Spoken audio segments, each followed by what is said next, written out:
मैं आपसे पूछूं चुने हुए कुछ नाम आपकी तरफ से जो आप थोड़ा सा दोनों तरीके से, एक मतलब शॉर्ट टर्म गेन के नजरिए से और दूसरा एक लंबे अवधि में पोर्टफोलियो के अंदर रखने के हिसाब से, दोनों तरीके से अगर आप कुछ नाम चुन करके अपनी तरफ से बताना चाहें।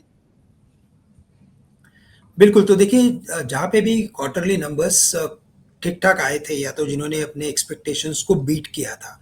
क्योंकि ये नंबर्स अगर आप देखें तो पिछले 3 क्वार्टर से जो नंबर आए हैं वो नंबर्स काफ़ी म्यूटेड रहे हैं। बट एक जो बात सही हो रही थी मैं यही कहूँगा कि एटलीस्ट जो एक्सपेक्टेशंस थे वो भी कम थे और उसी एक्सपेक्टेशंस पे नंबर्स आना वो भी बड़ी बात है। तो इसी वजह से मुझे लगता है कि मार्केट संभला हुआ है। मैं यही कहूँगा कि इन लेवल्स पे अगर आपको पीएसयू बैंक्स में से किसी 2 या 3 स्टॉक को अगर चुनना है तो मैं कहूँगा यहाँ पे आप स्टेट बैंक ऑफ इंडिया हमें अच्छा लग रहा है। हमें कैनरा बैंक वो एक अच्छा लग रहा है, उसके नंबर्स काफ़ी हद तक एक्सपेक्टेशन से बेटर थे। साथ ही साथ मैं कहूँगा कि अ, यहाँ पे जो बाकी कुछ स्मॉल फाइनेंस में जो या माइक्रो फाइनेंस में जो काफ़ी एक्सपर्टीज जिनकी है, उसमें से हमें लगता है कि आईडीएफसी फर्स्ट बैंक यहाँ पे हमें लगता है कि एक अच्छा तेजी का ट्रेंड बन सकता है। साथ ही साथ मैं कहूँगा कि कंज्यूमर डिस्क्रिशनरीज में टाटा कंज्यूमर हमें अच्छा लग रहा है। यहाँ पे हमें लगता है कि अपसाइड बन सकती है। और टाइटन के नंबर्स थोड़े और सुधर के आ सकते हैं। लास्ट टाइम टाइटन के नंबर्स काफ़ी अच्छे थे। अभी भी देखा जाए तो वैल्यूएशन टर्म्स में वो एक्सपेंसिव है, लेकिन आने वाले दिनों में जैसे कि गोल्ड प्राइसेस में एक हमने साइडवेज ट्रेंड देखा है, या तो कुछ प्रॉफिट बुकिंग देखी है या तो यूफोरिया कम होते हुए देखा है, हमें लगता है इसका डेफिनेटली फ़ायदा टाइटन को हो सकता है। तो टाइटन भी करंट लेवल से खरीदा जा सकता है। और ऑटो में हमारी सबसे बड़ी जो पसंद है वो है महिंद्रा एंड महिंद्रा, जो 3150 के करीब ट्रेड कर रहा है। हमें लगता है कि ये भी स्टॉक 3500 तक जा सकता है। सॉरी राजीव जी, मैंने और एक दो स्टॉक मिस किए थे। कंज्यूमर डिस्क्रिशनरीज में मैं कहूँगा कि इंडिगो में भी हमें फोकस करना है।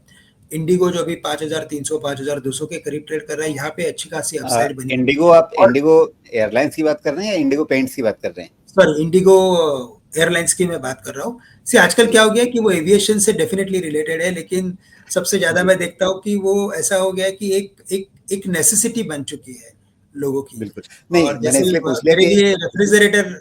हाँ, वो एक कंफ्यूजन हो जाता है कई बार इंडिगो सिर्फ सिर्फ इंडिगो कहने से। जी नहीं, नहीं, बिल्कुल, बिल्कुल। तो इंडिगो एयरलाइंस की बात कर रहा हूँ मैं। वो जी अच्छा लग रहा है हमें। और इंडियन होटल्स, यहाँ पे भी हमें लगता है कि हमें कुछ तेज़ी का रुख रखना ज़रूरी है। जी। तो एक अच्छा खासा बास्केट आपने बता दिया है। इसमें लास्टली आप जो इंडियन होटल्स की बात कर रहे हैं, इनमें जैसे इंडियन होटल्स पिछले कुछ समय से थोड़ा सा अटका हुआ है। अ, ये टेक्निकल पैटर्न जो है, हुँ। मैं आपसे टेक्निकल इसलिए पूछ लेता हूँ क्योंकि आप टेक्निकल के एक्सपर्ट हैं। येस, ये येस, कुछ मेरी कोर स्ट्रेंथ एक्चुअली देखा जाए तो टेक्निकल्स ही है। बिल्कुल। और अभी मेरी कोर स्ट्रेंथ बिल्कुल नहीं है। मुझे सिर्फ जैसी आकृति दिखती है उसको देख करके मैं अपनी आसपास की दुनिया में सोचता हूँ कि ये क्या बन रहा है यहाँ पे। तो मुझे ये कोने में फंसी हुई बिल्ली दिखती है। बिल्कुल। और वो बिल्ली अगर आपने जैसे बताया कि ये बिल्ली अगर है, तो बिल्ली उस जी कोने में तो फँसी रहेगी नहीं, वो तो निकलने की कोशिश करेगी बिल्कुल। और हाँ, मतलब अगर बिल्ली उसे का स्वभाव निकलना है, होता है कोने में फंस जाए तो बहुत तेज छलांग मारती है। बिल्कुल, बिल्कुल। तो वो तेज़ छलाँग आ सकते हैं, तभी हमें ये सोचना है based on current fundamentals, based on current environment, कि क्या इंडस्ट्री का एनवायरनमेंट बन रहा है। बेस्ड ऑन तो यही लग रहा है कि ये जो बिल्ली है वो ऊपर की तरफ ही उछल उछल करने की कोशिश करेगी।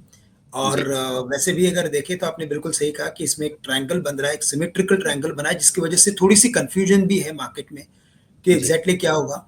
लेकिन ओवर द पीरियड हमें लगता है कि ये सेक्टर में और ये पर्टिकुलर स्टॉक में और भी यहाँ से निवेश आने की बिल्कुल संभावनाएँ बहुत ज़्यादा है।